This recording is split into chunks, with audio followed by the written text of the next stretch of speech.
First thing you need to do is ask yourself, what am I trying to express? Hello, this is Cerasela from FluencyRoutine, and in today's video lesson, I'm going to train you to use the conditional spontaneously. I myself wasn't able to use the conditional spontaneously until I have come up with my own intuitive method. You need to forget about all the grammar rules you've learned in school.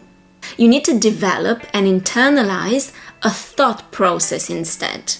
You need to learn how to pronounce contractions fast and fluently so that you can focus on sounds and meaning rather than words and grammar rules.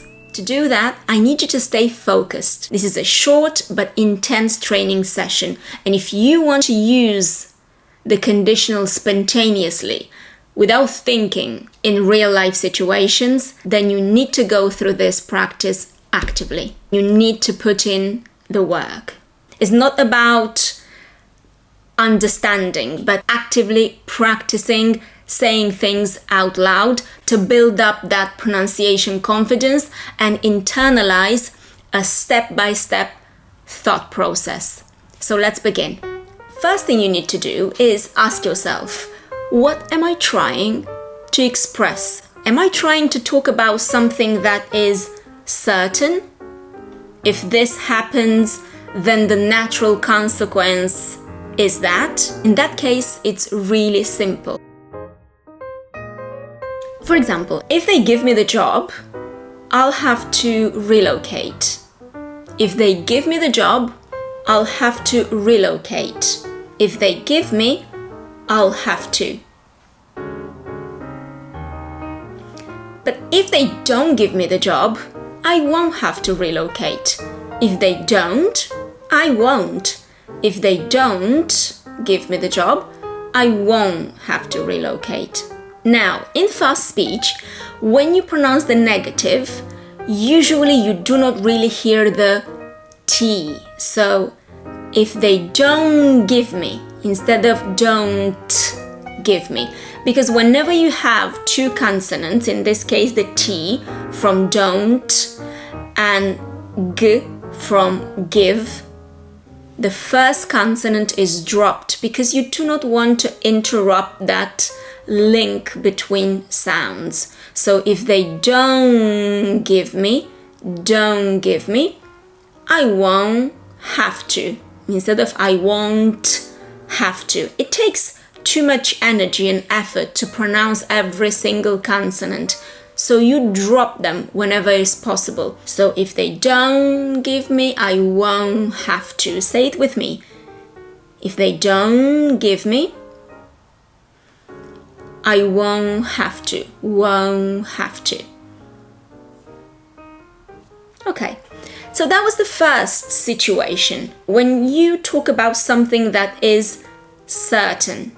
If this happens, then the other thing will happen. If this doesn't happen, that won't happen.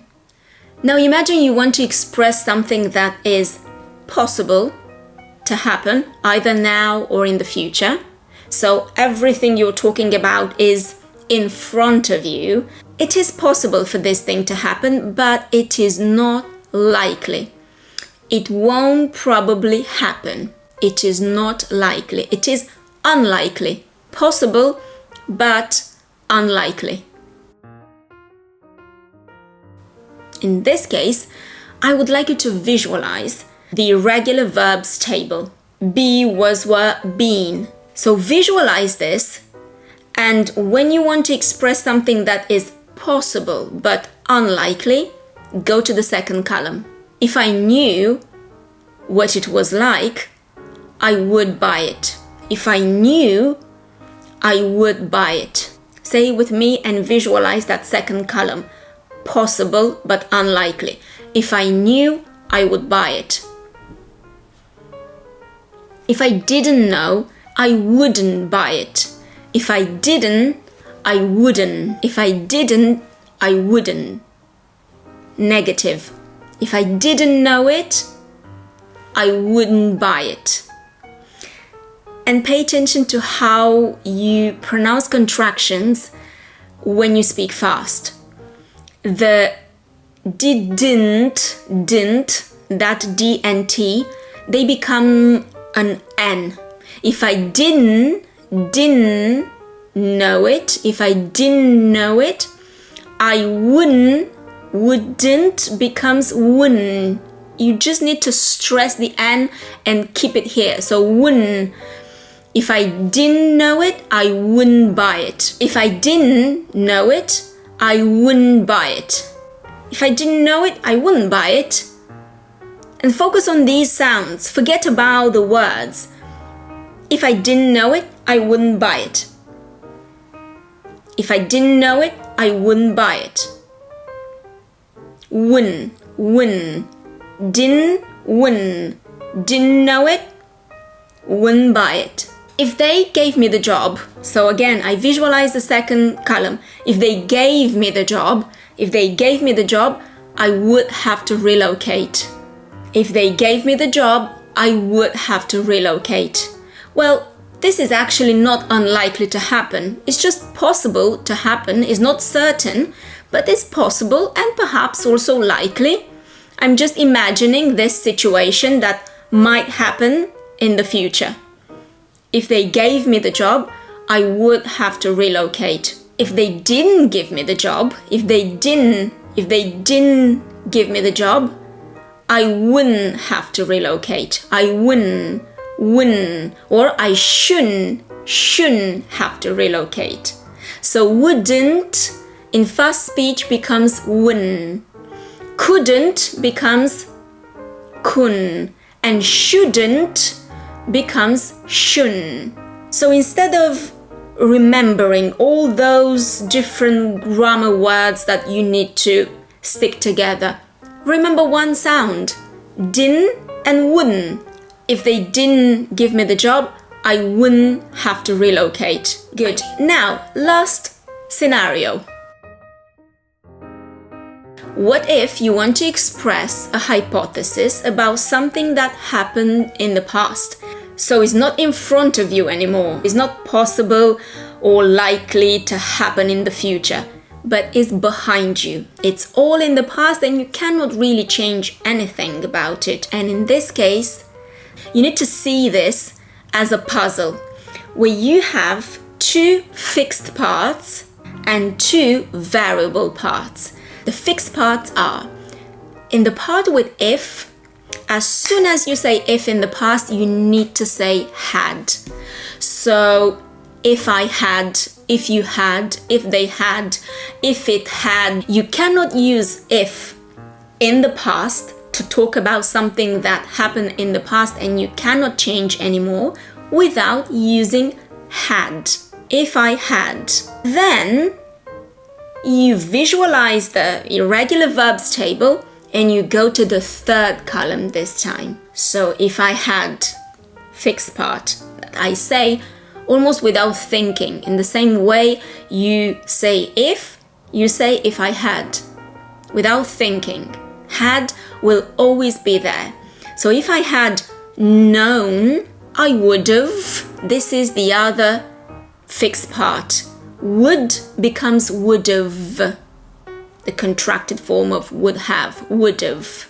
Could becomes could have, and should becomes should have. So instead of remembering all those grammar rules and technical terms, just remember when you use if in the past, put if I had as an automatism, or if it had, depending on the subject, obviously, but if and had together, and then go straight to the third form of your verb. If I had done, if I had known, and then another automatism, would have, could have, or should have. I would have bought it. Again, the third form of your second verb, buy, bought. I would have bought it. If I had known what it was like, I would have bought it. Two fixed parts, if I had and would have, and two variable parts that will change depending on what you're trying to express are the two verbs that you put in the third form of the irregular verb, known and bought. If I had known, I would have bought it. If they had given me the job, I would have had to relocate. I would have, and then third, have, had, third. I would have had to relocate. Or I should have relocated. I should have relocated. If they had given me the job, and you emphasize the verb that carries the meaning, in this case, give and relocate. The fixed parts, you say them fast because they are not that important. They do not express any meaning. If they had given me the job, I would have relocated. If they had given me, I would have relocated. If they hadn't given me the job, I shouldn't have relocated. If they hadn't given me the job, I shouldn't have relocated. I shouldn't have relocated. Wouldn't have, couldn't have, and shouldn't have relocated. So repeat after me. If they hadn't given me the job, if they hadn't given me, I shouldn't have relocated. So once you say hadn't and shouldn't have, those are the fixed parts, then you just put the verbs in the third form. Given me and relocated. So to sum up, if you want to express something that is certain, then if they give me the job, I'll have to relocate. If this is possible, but you are not certain that it will happen, if they gave me the job, I would have to relocate. And if you want to talk about this experience in the past, it's something that is over and you cannot change anything about it anymore. If they had, fixed part, you say it without thinking. In the same way you say if, you say if I had, or if they had. If they had given me, third column of your irregular verbs. If they had given me the job, I would have had to relocate.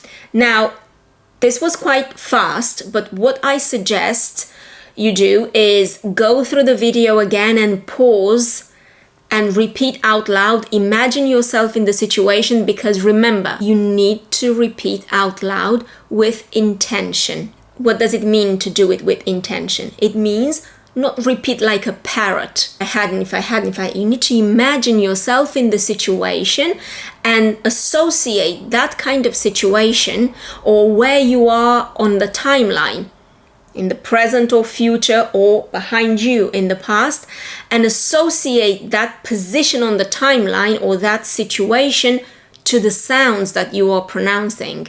So in the past, if they hadn't, I wouldn't have. If they hadn't given me the job, I wouldn't have had to relocate. So really, it's a matter of making this step-by-step process automatic. How? First, by going through this video several times until you get into the habit of thinking about these steps instead of trying to apply the rules that you know. Then take 5 minutes every day and think about some hypotheses that are personal. Then you just need to take the plunge. Take the plunge and use this hypothesis in a real life situation where the pressure is higher and you need to get used to using this, to applying what you know in real life situations. And if you don't have those kind of opportunities, make them, create them. Either teach this to a friend or just explain it to yourself in the mirror. When you explain something, you make that piece of information stick into your long-term memory. So do not underestimate the importance of repeating out loud and of explaining something to someone with the intention of teaching them. So that was it for today. Hopefully with this method, you will be able to internalize the thought process and make everything automatic. But that will only come with practice. So till next week, take care, take action, and I'll see you in the next video lesson.